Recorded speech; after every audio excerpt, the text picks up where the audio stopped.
In here, we have to design a one-way slab having a simple span of 3 meters. The slab is to carry a uniform live load of 3 kilopascals. Fc prime is assumed to be equal to 27.6 megapascal, and that Fy is 276 megapascal for all bars, be it main or temperature bars. The unit weight of concrete to be used is 23.5 kilonewton per cubic meter.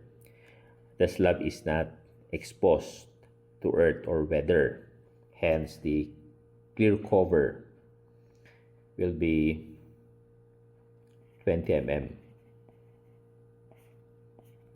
The clear cover between the reinforcement and that of the concrete. We are to use a 12 mm diameter bars for main and 10 mm diameter bars for temperature. So the first thing to solve is the depth, the overall depth of the slab, which is h. Since this is a simple span, meaning to say the slab is simply supported according to the code. The minimum depth, overall depth for a simply supported slab is L over 20. L being the length of the span. Okay. However, our Fy is a value not equal to 420 megapascal. It's actually 276. Hence, we are to multiply this quantity, L over 20, with this quantity, 0.4 plus Fy divided by 700. So H is L over 20 multiplied by 0.4 plus Fy divided by 700. And we substitute the values. 3,000 divided by 20, 0.4 plus 276 over 700. This will give us a value of 119.14 mm, say 120 mm.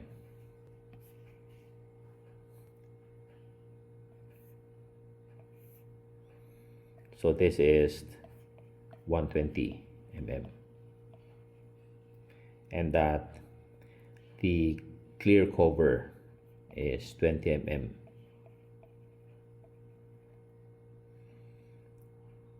This is where our main bar is,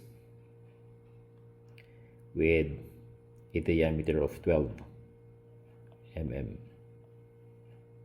Hence, D, the effective depth D, will be equal to 120 minus 20 minus half of 12. This is equal to 94 mm. Now, we'll solve the weight carried by the slab, starting off with the dead load. And we'll express the dead load in terms of weight per meter. That is, dead load equal to the unit weight, which is 23.5 kilonewton per cubic meter. We multiply this by the 1 meter strip. Okay, multiplied by the overall depth, 120 mm or 0.12, multiplied by 3 meters, the length.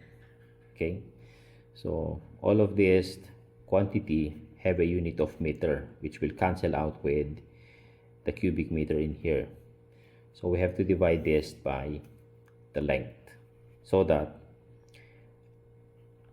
the dead load is expressed as weight per meter, and this is equal to 2.82 kilonewton per meter. For the live load, it is expressed as a pressure. Okay, so we have 3 kilopascal or kilonewton per square meters. We multiply this by the area at which this pressure is acting on, and that is the 1 meter strip multiplied by the length, 3 meters. We are to divide this quantity with 3 meters so that this pressure will be expressed as a weight per meter. So we have 3 kilonewton per meter. This will enable us to determine the ultimate load. We have W 1.2 dead load plus 1.6 live load, and this will give us 8.184 kilonewton per meter. Since this one-way slab is simply supported, then the maximum moment can simply be computed as W L squared divided by 8.184 multiplied by the length, which is 3 meters. We square that divided by 8. This is equal to 9.207 kilonewton meter. Now we are to compare this with the maximum value, okay, as well as phi MNP, the moment at which the steel reinforcement will be tension controlled. Phi Mn max is equal to phi C, the compressive force, multiplied by the moment arm, D minus half of A, and that phi is equal to 0.65 plus 0.25, 800 minus Fy, which in this case is 276, divided by 1000 minus Fy. And so if we are to substitute the value of Fy, we'll have phi equal to 0.65 plus 0.25, 800.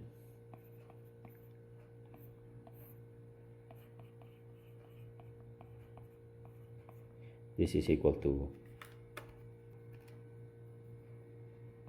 0.831. The compressive force C, capital C, is equal to 0.85 Fc prime AB, and that B is the 1 meter strip, which will be expressed in millimeters here, whereas A is beta C, and in this case beta is equal to 0.85, for the reason that Fc prime is less than 28 megapascal. It is 27.6 megapascal in here. And that small c, which is the distance of the extreme concrete fiber to that of the neutral axis, if we're talking about the maximum moment, Cmax or C is 3/7 multiplied by the effective depth, in which here D is 94 mm. So computing for phi mn max, we have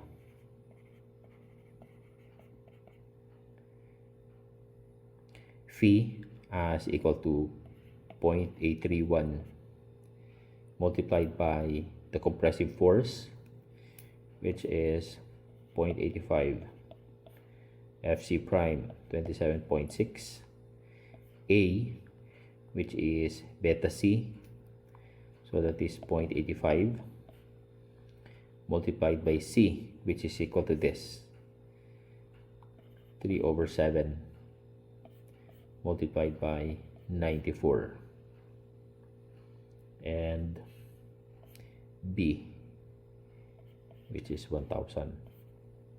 We are to multiply this by the moment arm, which is the effective depth D 94 minus A, which is beta C, so 0.85 C, which is 3/7 of the effective depth divided by 2. This will give us a value of 51.318 kilonewton meter, in which this value is greater than the computed MU. Hence, we say that indeed we have a singly reinforced member. If we say singly reinforced,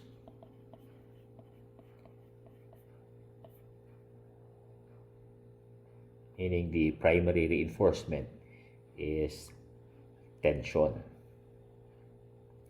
Now, we are to compare MU with the moment at which the reinforcement is tension controlled, and that is the moment phi mnt. Phi mnt is equal to 0.90 multiplied by C, compressive force, multiplied by the moment arm. However, in the computation of this moment, C value is this is a small c, say C sub t, to distinguish this from C max. So this is C sub t, t defining as the value of the neutral axis at which the reinforcement will yield. This is equal to 3/8 multiplied by t. Now, substituting the values, we have 0.90 multiplied by 0.85 Fc prime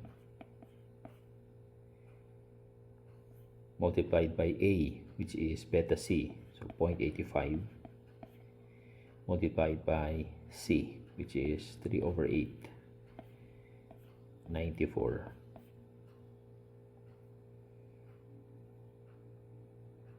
multiplied by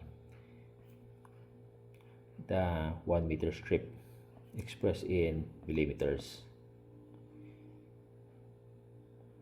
This is further multiplied by the moment arm, which is 94 minus 0.85 multiplied by C, which is 3/8. 94 divided by 2. This will give us a value of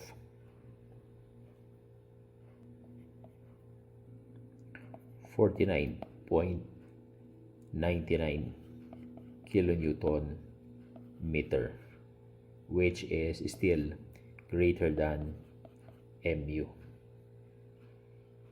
Hence, we conclude that the reinforcement are tension controlled. Okay.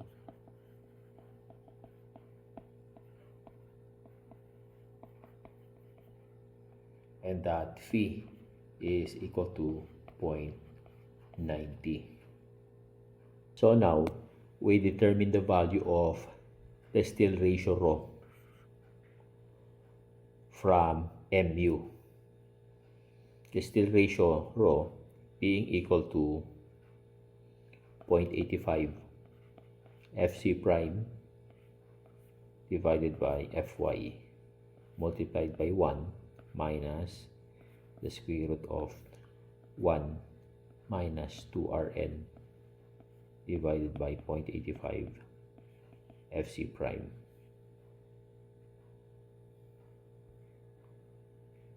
From which we can determine Rn from the equation mu equal to phi Rn PD squared.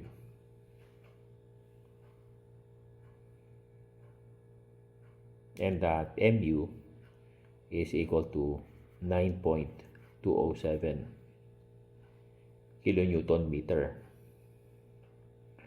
So in here, we'll multiply this by 1,000,000 so that we'll get a consistent value for Rn equal to 0.90.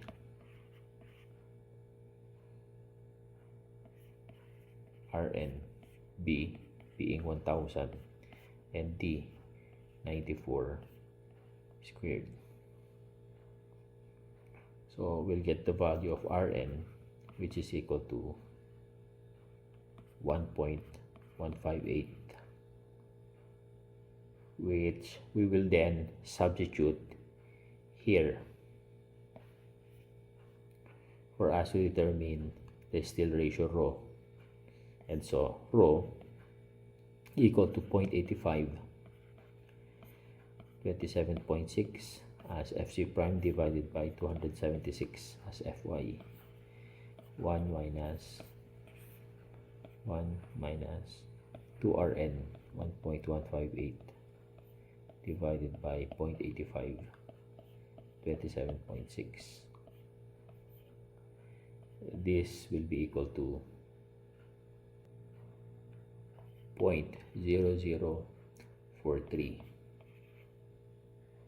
from which we can now determine the still area. Still area is equal to rho BD. So we have 0.0043 multiplied by 1,000 times 94. This will give us 404.55 mm squared. We have to compare the computed still area with that of the minimum, AS minimum. This is computed as equal to 0.0020 multiplied by the gross area, which is 1,000 multiplied by 120. This is the equation to be used in determining the minimum still area of the main reinforcement if Fy is less than 420 megapascal. And now this is equal to 240 mm squared, which is lesser than the computed main reinforcement area. We have to take note that we have in here a quantity 120, which is equal to that of the overall height of the slab. Okay, because we are to multiply 0.0020 with the gross area. The gross area being the overall height multiplied by the width. And since the minimum area is less than the computed one, then it is okay that this is our main reinforcement area, from which we can now calculate the spacing. So the spacing S is equal to the area of a single bar divided by the computed AS multiplied by 1000. So we have pi over 4. We will be using 12 mm for the main reinforcement. Okay, multiplied by 1000 divided by 404.55. This is equal to 279.56.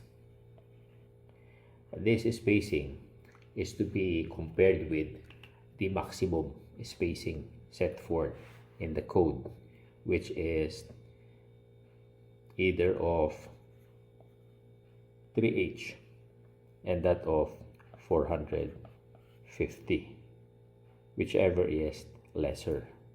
So 3H is equal to 360 mm, and we have here 450 mm. And obviously among the values, it is 279 that is the least. So we will have this spacing 279, say 275 or 270 mm, or even 250 mm. Now for the temperature bars, it will be computed as 80 for temperature bars. As per the code, this is computed as 0.0020 of the gross area, and so we have in here equal to 240 mm squared. Again, this equation, specifically this coefficient 0.0020, is applicable for Fy with a value other than, or specifically less than 420 megapascal. Similarly, the spacing for the temperature bars will be solved as in the main reinforcement. So we have S, say for temperature bars, the diameter to be used for temperature and shrinkage is 10 mm. So we have pi over 4, 10 squared multiplied by 1000 divided by 240 mm squared. This will give us 327.25 mm, which is to be compared with the maximum values for temperature and shrinkage reinforcement, which are either of 5H or 450 mm, and 5H is equal to 600 mm. And among the values for the temperature bar spacing, it is 327.25, which is the least. So we'll say that this is the spacing for temperature bars. We can have it as 325 or even 300 mm. Okay.